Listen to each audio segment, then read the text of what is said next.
Et voilà, donc le premier reportage sur le Thunder Max. Donc ici on arrive sur la page d'accueil. Donc vous pouvez voir en haut les fichiers File, EFI, Map, Tool, Configuration, Monitor, Support, les problèmes, les vérifications avec les contrôles après un autotune, Windows et les helps. On va commencer par déjà vérifier un petit peu deux trois petites choses. Donc ici vous avez certaines cartos qui sont peut-être ouvertes. Je vais ouvrir celle qui est la mienne. Donc je vais refermer rapidement. Je réouvre le Thunder Max pour montrer comment ça fonctionne. Il arrive devant la page d'accueil. OK. Il cherche s'il y a des datas à transférer. Il regarde s'il y a des mises à jour. Et ensuite je vais récupérer la carte avec laquelle je travaillais. Voilà, donc maintenant c'est chose faite. Donc ici, comme vous pouvez le voir en dessous, on va fermer celle-là. Comme vous pouvez le voir, il y a, quand la moto est allumée, toute une partie où l'on voit le voltage, les avances, enfin toute une partie où il y a des numéros qui se mettent à l'intérieur, c'est quand le moteur tourne. Ensuite ici, vous avez toutes les tables. Là par exemple, en l'occurrence, c'est la table Front Fuel Full à 0 RPM. Je clique ici, je mets ça, et vous voyez la courbe a été différente. Et ainsi de suite. Donc si à chaque fois que je veux bouger, vous voyez les courbes changent. C'est un reportage rapide. Hein. La même chose sur le cylindre arrière, où on voit les différences par rapport au cylindre avant, d'accord. Ensuite ici vous avez le ralenti. Donc ici vous avez le ralenti désiré, et ici vous avez le ralenti à froid et ensuite à chaud. Ici ce sont les températures, d'accord. Alors les températures sont en degrés Fahrenheit et non en Celsius. Ensuite ici vous avez l'idle stop au moment pour la température. Vous avez ici l'AFR demandé. Donc voilà par exemple en ce qui me concerne, donc on avait fait l'AFR. En jaune c'est avant, en vert c'est les modifications qu'il y a pu avoir. Ensuite ça c'est les tables de réduction d'avance en fonction des températures. Et ici vous avez les tables d'avance par rapport à l'ouverture de poignée. Ici vous avez, c'est pareil, la partie essence, c'est-à-dire c'est ce qui va gérer la consommation. Donc vous voyez, quand on est au ralenti, on est à peu près à 13,5, à peu près grosso modo 13,5, 13,6. Et plus on accélère, on voit qu'on a des ouvertures, et hop, voilà, d'accord. Et ensuite on a une table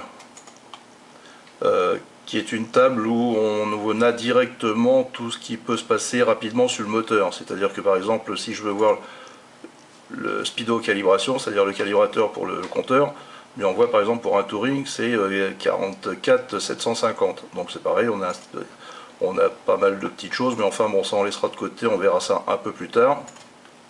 Et ici j'ai aussi pour régler le ralenti rapidement, c'est-à-dire admettons que je règle mon ralenti, je fais OK, paf, ça y est, le ralenti est à 912 tours minute, d'accord. Donc c'est extrêmement assez rapide. Et ici vous avez le petit menu Write Module, c'est pour, comment dirais-je, écrire directement sur l'ECM. Donc voilà un petit peu le mode, comment fonctionne déjà de base rapidement.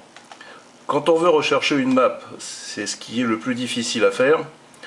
Soit c'est throttle by wire, c'est-à-dire c'est les poignées électriques, ou alors les throttles par câble, d'accord.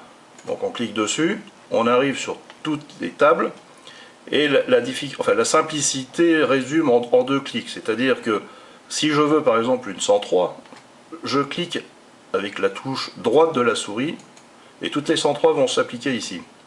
Si par exemple après je dis je veux un twin cam TW, c'est-à-dire avec la poignée électrique, il n'y a plus que ça. Si ensuite je parle de la throttle, elle est stock, j'enlève tout ça. Vous voyez ce que je veux dire?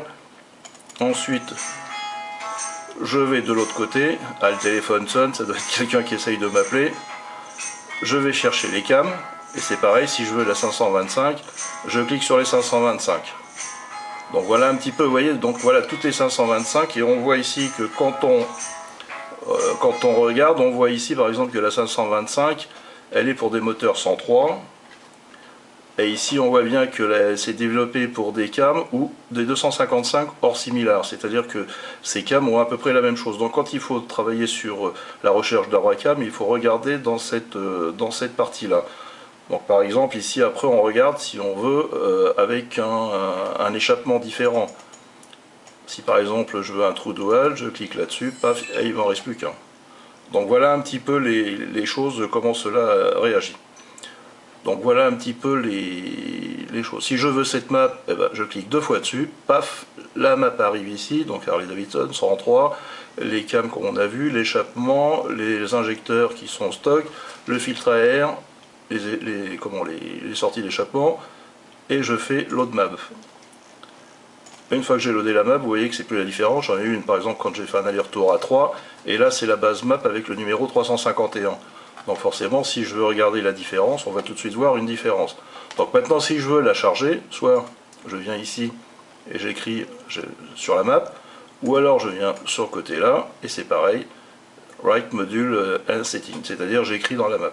D'accord? Donc voilà un petit peu rapidement comment on peut se servir du Thundermax, enfin du logiciel Thundermax. Alors vous allez me dire, moi il est bleu et vous il est blanc, c'est normal. C'est-à-dire qu'ici, j'ai une version plus, c'est-à-dire que si je le remets normal, voilà, il est blanc comme vous, d'accord? Donc je remets comme il était, c'est plus simple pour nous. Voilà. Bon ben voilà pour le premier petit reportage rapide, il y en aura d'autres qui suivront.